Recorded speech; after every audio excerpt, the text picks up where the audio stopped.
All right, it's a pleasure right now to be joined by the icon, Kim Mulkey at SEC Media Days. Coach, great to see you. Good to see you, Jacques. It's an exciting new year. In about a week, you'll finally be on the court. They'll be taking score. You'll be playing against somebody else. Exciting time? Well, it has been a good 3 to 4 weeks of basketball. Practice is where you do most of your teaching, if not all of your teaching, and I love being on the court. I love my team. I think we're very talented. We just got to piece it together and make sure that at the right time of the year we're all playing on the same page. 9 new players? Yes, 9 new players. We've got a mixture of returning players, freshmen, and then transfers. So you can imagine every day is a teaching opportunity. Last year you had that cluster of players that had been together for a while with Kayla, Faustine, Cherry. This year you've got a lot of talented players, but like you said, just they haven't played together. Well, last year, and I said it many times, and I'll say it again to you, last year's players, those seniors, are forever in my heart. They stayed at LSU during the coaching change. I did not recruit them. They didn't choose me, but man, did we have an unbelievable year. I'm so happy for them that they were able to go out, on a winning note. There's a joke, you won too many games last year, right?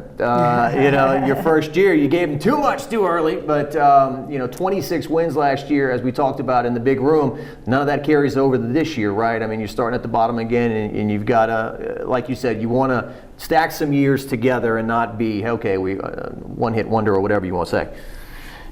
No one could have anticipated we were going to finish second in the league and go 26-6 and host a first and second round NCAA tournament game.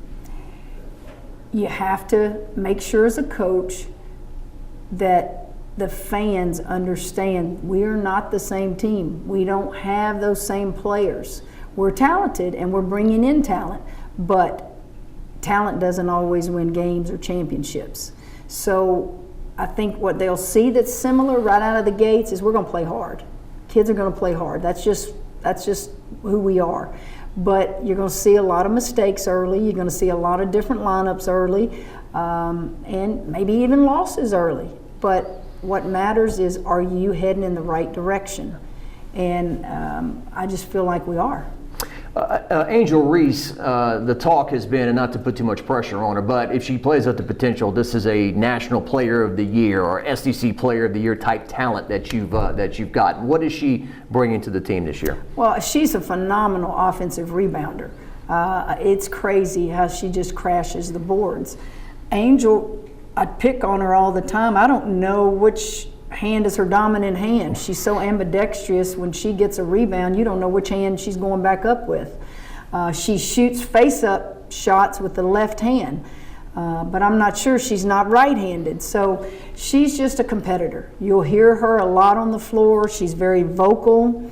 You can coach competitors, and boy, she has fit right in with our team. I think Alexis said something like, I don't know how the ball finds her or she finds the ball. It's like there's some sort of sixth sense going on. Well, in football, those quarterbacks take care of those offensive linemen, right? Because they protect them. In basketball, those perimeter players take care of those post players because they make them look better. So Alexis Morris is going to love on Angel, love on our post players, because she knows she's going to be better because of them. LaDasia Williams, for her first year with the program, for her to come here and represent LSU at SEC Media Days when she hasn't played a minute for LSU, pretty big compliment to her.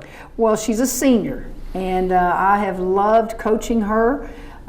You judge people based on your dealings with them. Obviously, she's been at a couple other places.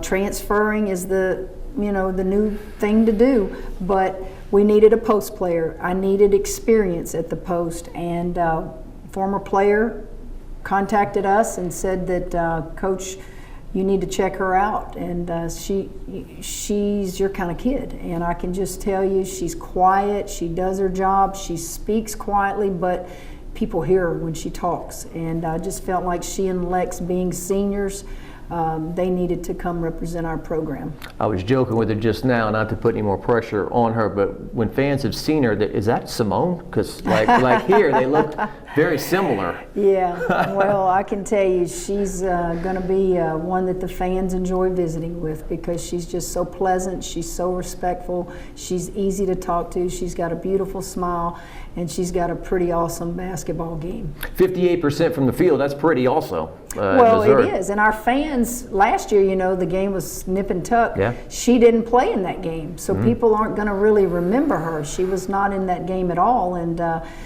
so she's probably going to be new to our fans.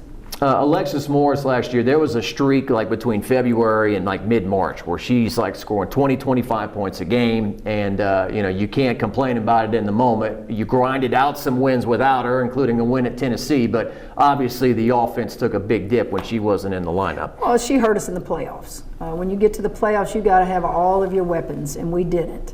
But she has to now take a leadership role because she's the oldest perimeter player, she and Ryan Payne, that we have, and she's going to have to make those young ones and those new ones better.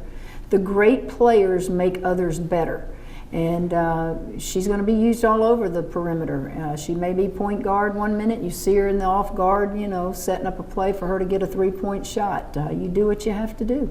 And real quick, Ryan Payne, there's a player that's real important, right? That's like a glue player on your team. Well, Ryan was an inherited player as well, and Ryan has played multiple positions on the perimeter, and she's out right now with some, you know, medical stuff going on, and get her back and healthy, and hopefully start the season with everybody healthy.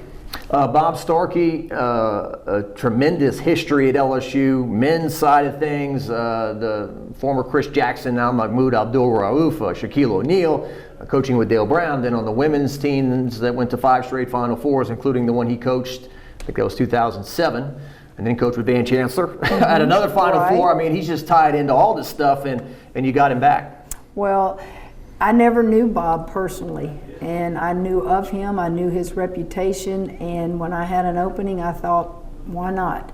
And he came back home, as he says. His wife loves Baton Rouge, her friends are all in Baton Rouge, and he's going to bring something to my staff that I personally needed, and that's X's and O's and in the film room with kids. A head coach kind of in basketball wants to do it all, and I need a break sometimes. They need to hear a different voice than me. And I'll say this about Bob. He could have and probably should have been a head coach, but he chose not to. And some people just don't want that title. And boy, has he been a great one throughout his career.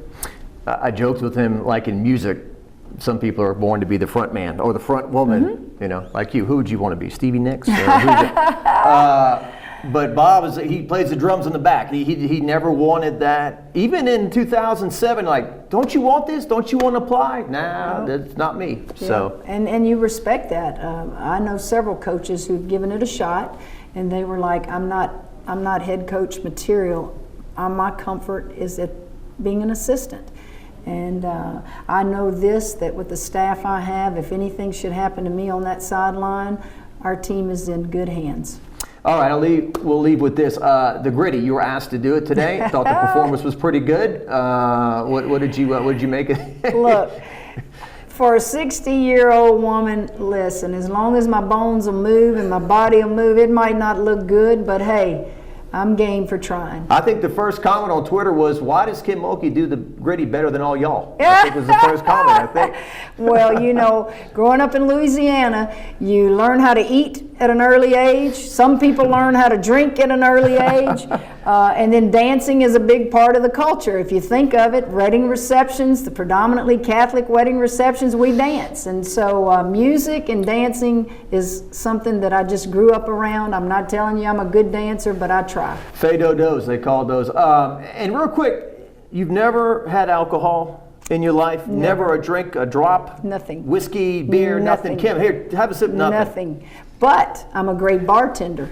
I watch, I observe. If you tell me you want something, I can go in there and mix it. Alcohol is prevalent in my home. Obviously, you know, growing up where we did, it's not going to be something I prevent other people from having. The reason I don't drink is I put a lot of my friends to bed drunk. And the second reason is I saw what they did after drinking, and I thought, I don't ever want people to see me in that state. So what you don't know, you don't miss. Yeah. So I've never tried it. I've never had a curiosity to try it. Coffee. We grew up with coffee. I was going to ask you that. Every morning I smelled coffee. Never tried coffee. I'll do a hot tea with sugar in it and cream, but just have never, ever wanted to try it. Yeah. We go to festivals and there'd be some guy laying down, you know, and parents, he had too much to drink, and you said, why would anybody ever want to end up like him? So I guess that's the story. I probably would like it, and I'd probably be one of these that wouldn't be a beer drinker. I'd probably be hard liquor, you know. I like the hard stuff, you know, but I just don't do it. And it's not for religious reasons. It's none of that. It's not holier than thou. It's just, I just don't do it. What you don't know, you don't miss. And you don't need any caffeine. You were high on life and still moving. My caffeine comes from my Barks root beers in a bottle. I drink that, and I drink the little bottle Cokes. So those of you who hear this interview, you can send me all the Barks root beer in a bottle, because you can't get it everywhere. Think about that. I couldn't get it in Texas. You could get it in the fountain, but in the bottle, Barks root beer. And bring me those little small bottle Cokes. Okay. I'm done. That's my caffeine. That is your sugar and caffeine, the Barks root. I smell an NIL deal for Kim. And one day I want to do a segment with you too, because I enjoyed all the singing last year. Jim Croce, I grew up on that. Like my parents would play, you know, Bad Boy Leroy Brown and Operator and all that stuff. And so when you referenced that last year, that was some good stuff. We're gonna do a segment called Music with Mulkey. I'm gonna ask you like Beatles or, you know, Rolling Stones and all that. We'll do that one. Well, coming over here, these young people in the plane can tell you, I gave them a little lesson in music. Okay. I would sing, I'd have my headphones on, they couldn't hear the music, and I would sing the song to them. And so I educated them on two musicians from Louisiana, one being Fats Domino and the other being Jerry Lee Lewis. So I have more than country music in my little playlist, and I'm going to continue to do that. It's fun for me to sing songs. I don't carry a tune all too good, but I have fun with it. I don't picture you listening to hard rock and heavy metal up. No, I don't know. I don't do, you know, some of that, but, you know, you'll be surprised at what all I listen to. All right. I drove through Faraday the other day, home of Jerry Lee Lewis, right? Great Balls of Fire and all that. That's right. And cousins to Jimmy Swaggart and Mickey Gilley. Didn't know that, did you? Mickey I think Gilley, they're all cousins. What was his big one? Urban Cowboy. Ah, yeah, that's right. That's right. Remember his music in Urban Cowboy. That's right. Well, not looking for love in all the wrong places. That was another guy, but anyway. You're dating yourself now, see? All right. Well, look, I appreciate the time. You're welcome, Jacques. Thanks, Coach. We look forward to another great year. You bet. Thank you. All right.